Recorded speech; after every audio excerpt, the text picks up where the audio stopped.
Before we go any further, take a breath. Close your eyes if you can, and ask yourself this simple question. When was the last time you truly listened, not to others, but to the quiet voice inside the one I often ignore, but never fully silence? Life moves so fast we rarely stop long enough to ask why do. I feel what I feel, where does this come from, and what if this moment, right? Now is not about fixing anything, but about seeing something that has been shaping me from the shadows. Maybe you have never been taught how to look inward. Maybe no one ever told you that your patterns are not failures, they are messages, and your pain is not weakness, it is a language your soul uses when it has no other way to reach you. So, let us begin not with pressure, but with presence, not with answers, but with the courage to wonder. What part of me have I not met? What truth have I not yet named? And what would it mean to finally see myself clearly for the first time? Have you ever felt like no matter how much you grow, something keeps pulling you back? You try new habits, new routines, even new environments, but somehow the same feeling returns. Same tension, same sadness, same stuckness, as if nothing has changed. You tell yourself you should be past this by now, that you have done the work. But some part of you keeps repeating the same mistakes, reacting the same way.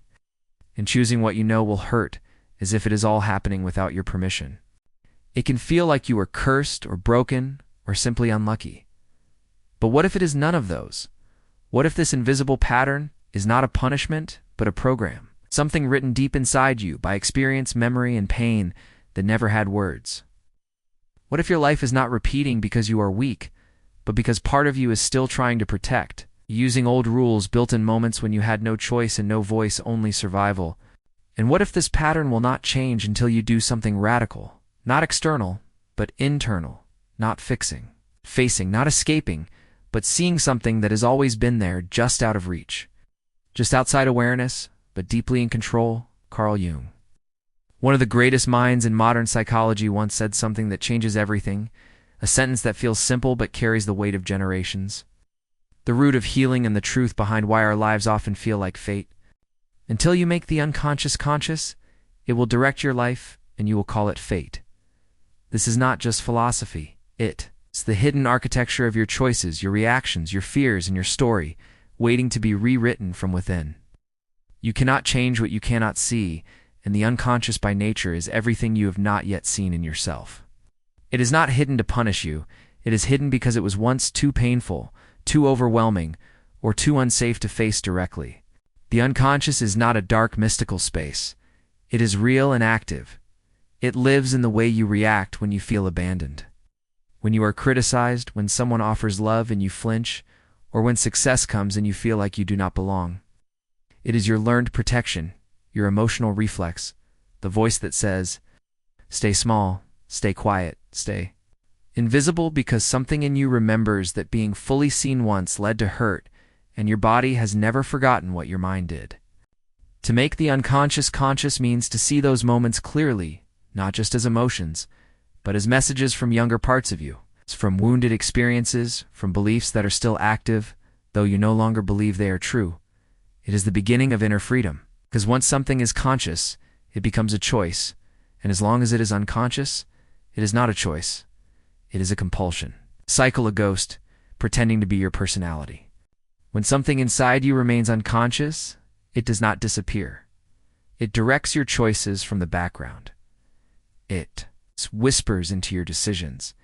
It colors the way you interpret love, trust, fear, failure, and your own worth without you ever knowing. You think you are choosing freely, but you are replaying emotional scripts written years ago. You avoid things that remind you of old pain. You chase things that repeat old dynamics, and you keep calling it life. But it is memory acting through you. This is what Jung meant by calling it fate. We look at the pattern and say, this is just how I am, or this is just how life works. But really it is how the unconscious has been shaping your path without your awareness or consent. You do not know you are running. You do not know you are protecting a wound until it speaks through a crisis, through a breakdown. Through that feeling of this again, I thought I was past this. But here it is again, in a new form, with the same pain. The moment you recognize it is not fated as familiarity is the moment you begin to wake up from the trance, and the story that once seemed written in stone becomes soft enough to rewrite with your own conscious hand. This is not just a clever quote. It is a map of your emotional landscape, a sentence that tells you why you feel stuck, why your progress feels temporary, and why real change requires more than new habits. It requires new self-understanding. Jung was not speaking to your mind alone. He was speaking to your entire inner system. The part of you that feels confused when old emotions resurface, or when familiar pain returns through new people and new situations in disguise. This quote reveals that the true battle is not with the world. It is with what you have not yet seen inside you. It is not about controlling life, but understanding the hidden filter through which you see, feel, and interpret everything. To make the unconscious conscious is not to fix yourself. It is to see yourself clearly. And when you do, you reclaim choice where before there was only reaction. You begin to respond, instead of repeat, to live rather than relive. And in that moment, fate becomes freedom, because now you are aware, now you are awake. And what was once automatic becomes intentional. What was once survival becomes healing. What was once fate becomes a path you can finally walk with your eyes open. Her name is Anna. She is thoughtful and capable, and everyone says she has a good heart. But inside, there is a quiet ache that never fully leaves something she cannot name, but always feels, especially when love begins to feel too close or too far. She finds herself in another relationship. It feels new at first, different, even safer than before. But slowly and almost invisibly, she begins to feel unsure, like she is becoming too much again, or not enough, for someone to stay and hold her fully. She tells herself she is overreacting. Maybe she is just anxious or reading too much into things. But her body tells. God.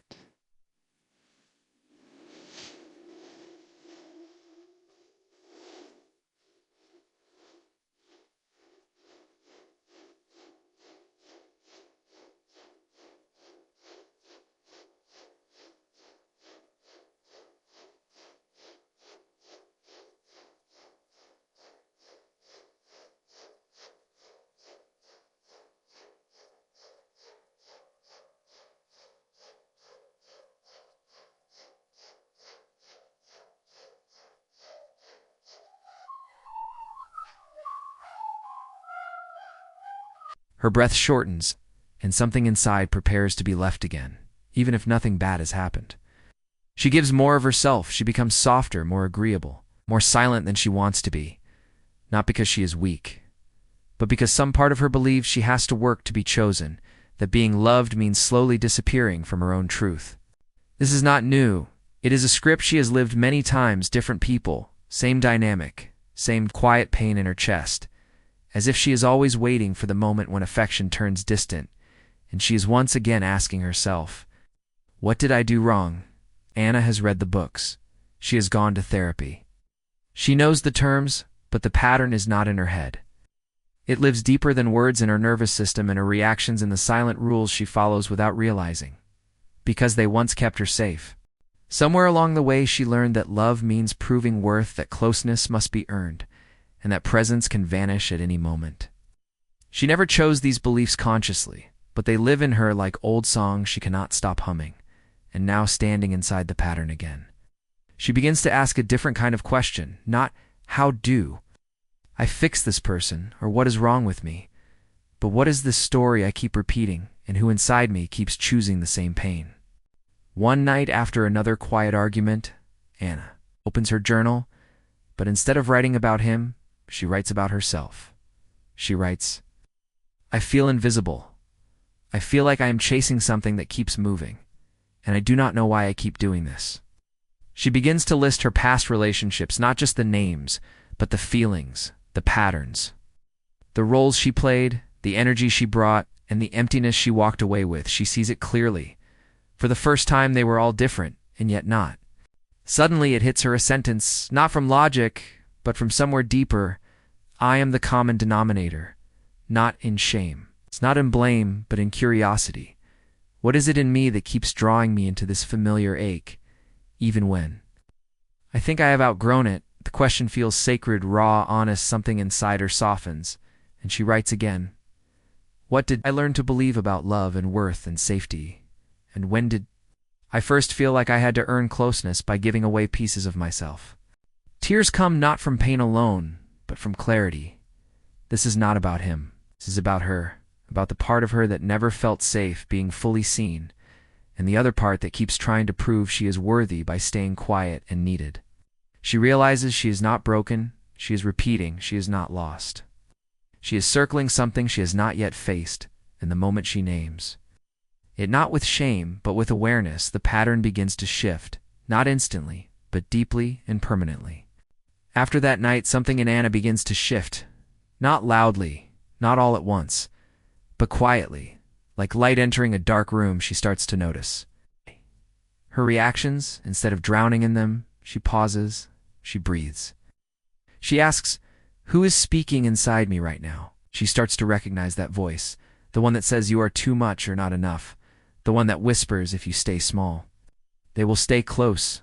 It is not the voice of truth. It is the voice of protection. It is the voice of the past. She no longer judges herself for feeling insecure or needy. She becomes curious. She places her hand on her chest and says, I see you.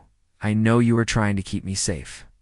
But I am not that child anymore, and this story does not serve me now. Her awareness does not erase the pattern overnight, but it does interrupt. She no longer moves automatically. She observes herself with compassion, and that alone is radical. Because once you can see something, you are no longer blindly ruled by it. She begins to understand that healing is not the absence of old pain. It is the presence of new awareness, the ability to hold your story with tenderness and choice to say yes when you mean yes and no, when you feel no without shame. Anna is still learning, still growing, still catching herself in moments of fear. But now she has a new relationship with herself, not as a victim of fate, but as a witness of old memory and a gentle author of a new kind of future. The unconscious is not born from weakness. It is born from necessity. It is not a flaw in your design. It is a system of protection built in the silence of childhood in the moments when you could not process pain but had to survive it. When you were small, you could not name your emotions or explain your needs. All you had was feeling and response. When something hurt, you withdrew. When something was praised, you repeated it. When love felt uncertain, you adapted to stay connected. The nervous system remembers what the mind forgets. It stores every look of disapproval, every absence, every raised voice, every time you were told directly or silently that who you are is not entirely welcome or safe to show. And because you could not change your world, you changed yourself. You smiled when you were sad. You helped when you needed help. You stayed quiet when you wanted to speak, and slowly you learned that love means not being fully you. That is where the unconscious begins. It forms like a soft shield inside you. It watches and learns and records, not in words, but in sensations, reactions, and patterns. And those patterns become personality, not because they are true, but because they worked.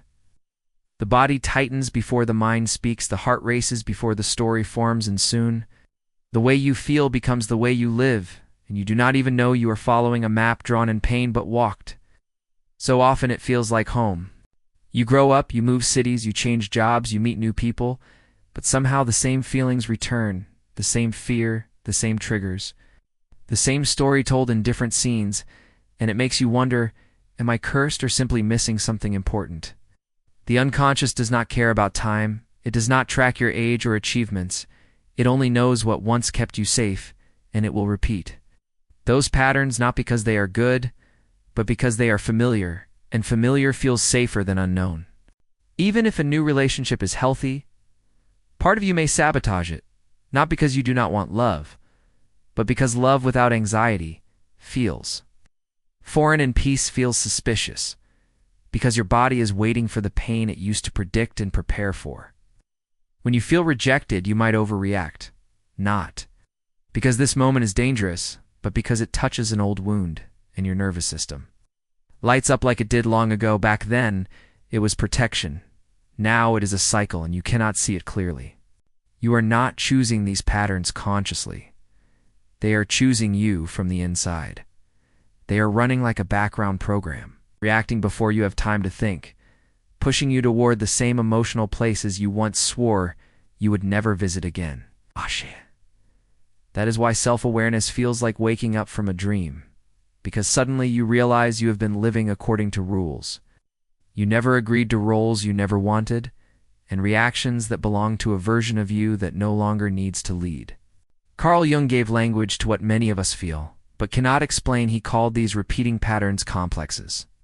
Emotional knots formed around a wound, a memory, or a belief that has not been processed, but still shapes how we react and relate. A complex is like a trap hidden beneath your thoughts. You walk into a situation, and suddenly you are overwhelmed. Your response feels bigger than the moment, because something old just got touched, and your body thinks it is happening again now. One common complex is abandonment. Someone cancels a plan, and you feel shattered not because of the cancellation, but because it echoes a time when being left meant being forgotten, unloved, invisible, and that feeling still lives in your nervous system. Another term Jung used is shadow. The shadow is the part of yourself you were told not to be, or allowed to express the anger, the vulnerability, the need, the ambition, the wildness that got buried so you could feel safe or accepted. The problem is what you hide does not disappear. It shows up in disguise. It leaks out in sarcasm. It's in shame and judgment and envy and addiction or in perfectionism, and it keeps you from being whole because part of you is still living in exile. Then there is projection. You look at someone else and feel rage or admiration or fear and think it is about them, but often it is your own shadow speaking the part you deny in yourself, now seen in another, and either attacked or idealized. Jung said, "What we do not bring to consciousness appears in our life as fate, and often in the people we attract, avoid, resent, or obsess over. They become mirrors showing us the inner work we have not yet faced but can no longer outrun. You might not know you are acting from the unconscious until life starts to feel confusing. You keep repeating emotional outcomes that make no sense, and you feel stuck between what you want and what you keep choosing without understanding why." One sign is when your emotional reaction is much bigger than the moment someone forgets to reply, and your chest tightens, your mind spins, your body feels abandoned, even though nothing dangerous just happened. That is memory, not reality, taking the lead. Another sign is when you over-explain, over-please, or stay silent, not because you want to, but because something in you fears that speaking your truth will lead to rejection or shame, even if the people around you have not given that signal. You may also feel drawn to people or situations that hurt you and push away what feels stable or kind, not because you are broken, but because your unconscious is chasing familiarity even when it brings pain and calling it love because it remembers. When you are acting from the unconscious, you often feel like life is happening to you. You are reacting, not responding, trying to stay safe instead of being present and repeating the same cycle with different faces, hoping this time it will be different. Awareness begins when you pause and ask, what is this feeling trying to tell me? Who inside me is speaking right now? And what does this moment remind me of? That question does not fix everything, but it opens the door to freedom. One of the simplest and most powerful tools for making the unconscious conscious is writing, but not writing to impress or explain, just writing to listen to yourself, without judgment, to trace the thread of a feeling back to where it began. Start by asking, what am I feeling right now? Not just the surface emotion, but the layer beneath it. If I feel angry, do I also feel afraid? If I feel numb, do I also feel abandoned? Let the questions guide you without rushing to answers. Sometimes you may begin writing about something small, a disagreement, thought, a memory. But then the pen keeps moving and suddenly you are writing what your younger self wanted to say, or what your body still remembers from long ago. You can write as if you were talking to the feeling itself. Dear fear, why are you here? Or dear sadness, what do you need from me today? This turns your emotion into a conversation rather than a problem, and that alone begins to shift its grip. Journaling is not about being right. It is about being real. You do not have to fix anything, just name, feel it, hold space for it. And when you do, the unconscious begins to relax because it knows you are finally listening. Your dreams are not random. They are messengers from your unconscious, using symbols, images, and strange stories to show you what your waking mind cannot yet hold directly. They speak in metaphor, in mood, and in mystery. but they are deeply personal. You do not need to decode every dream perfectly. You just need to honor them. Begin by writing them down as soon as you wake up, even fragments, even one scene, because over time, a pattern will emerge, and that pattern holds deep insight. Ask yourself, how did the dream make me feel? Where have I felt that before? What part of me does this character represent? And what is the emotion under the action? Sometimes, the dream is not about the story, but about the energy it carries, Carl. Jung believed the dream compensates for what we ignore in waking life. If you always play strong, perhaps your dream shows you in fear. If you always stay silent, maybe you scream in sleep. The dream is restoring balance from the inside. The more you listen to your dreams, the more they open up. They become a dialogue between your conscious and unconscious parts, and with time, they can become like an inner compass, pointing you toward what needs to be seen, healed, and reclaimed. The shadow is not evil. It is simply unseen. It holds the parts of you that were once rejected by others, or by yourself, the anger you swallowed, the desire you judged, the pain you minimized, and the power you were told was too much. To begin shadow work, start by noticing your strong emotional reactions. What do you criticize in others? What kind of people trigger you or fascinate you beyond reason? These are often projections, reflections of what you have hidden in yourself. Instead of blaming them, ask, what part of me have I disowned that is being mirrored here? If I hate their arrogance, do I fear owning my confidence? If I resent their freedom, do I feel trapped by my own rules? And where did that begin? You can also write a letter to your shadow. Speak to the version of you that was told to shut down. I see you. I know you were trying to protect me. I am ready to hear what you have been holding. Even if it makes me uncomfortable, shadow work is not about becoming perfect. It is about becoming whole. It is about meeting yourself in the dark without shame. And when you do, you claim parts of your power, your voice, your aliveness, and your ability to stand fully in who you are. Your body remembers everything, even what your mind tries to forget. Long before you have a thought, your body feels sensation. Your shoulders tense. Your chest tightens, your breath shortens, and in that moment your unconscious is already speaking.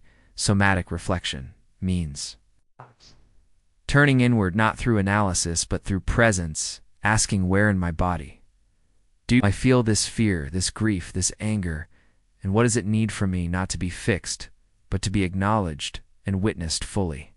Sometimes you do not need words, you just need to stay with the sensation. Place your hand where it hurts, breathe slowly, and say, I am here, I see you, you are allowed to be felt, you are not too much, you are not wrong, you are not alone. The body is wise, it stores every moment of silencing, every unspoken no, every time you had to be okay.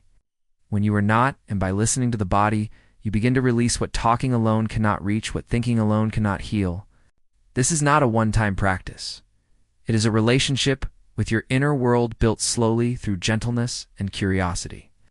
And the more you tune in, the more your body becomes a friend, a guide, and a bridge between what was unconscious and what is now alive. Carl Jung was not just a thinker. He was a deep listener of the human soul. He did not try to fix people. He tried to understand them. He believed that the most important journey in life is not outward but inward, toward the truth of who we are. Born in Switzerland in 1875, Jung began as a psychiatrist, but soon he stepped beyond medicine into the realm of myth, dreams, symbols, and the unseen forces that shape our lives. His work bridged science and spirit in a way few have done. He gave us words for the inner world, shadow archetype, complex persona. He saw that we are not just individuals but carriers of deep collective stories, and that each of us has a self, waiting to be discovered beneath layers of survival and silence. Jung did not promise quick answers. He invited questions. He believed the unconscious is not our enemy but our teacher, and that by facing our darkness, we reclaim our light. By meeting our fear, we awaken our freedom. To Jung, healing was not about becoming someone new. It was about becoming who you truly are, the process he called individuation, a path of remembering wholeness, reclaiming lost parts, and walking into the world not as a mask, but as yourself. Maybe you are not lost. Maybe you are just listening for the first time. Maybe all the patterns, all the pain, all the cycles were not signs of failure, but invitations to return to yourself, the self you forgot, but never truly lost. You do not need to fix your life in one day. You do not need to have it all figured out. You only need to be willing to look inside, to ask new questions, to feel instead of run, and to listen to what has always been whispering beneath the noise. This is the work not of becoming better, but of becoming more honest, more whole, more awake. It is the quiet revolution of making the unconscious conscious, of reclaiming what was exiled and welcoming it home with compassion, not fear. You are not broken. You are layered. You are not behind. You are remembering. You are not fated to repeat. You are being asked to see, and with every moment of awareness, a new choice appears. A new story begins. A new path opens. So take a breath, feel your feet on the ground, and ask yourself, what part of me wants to be seen today? What truth have I've been waiting to name, and what would it mean to finally live a life that is mine, not inherited, not reactive, but truly mine?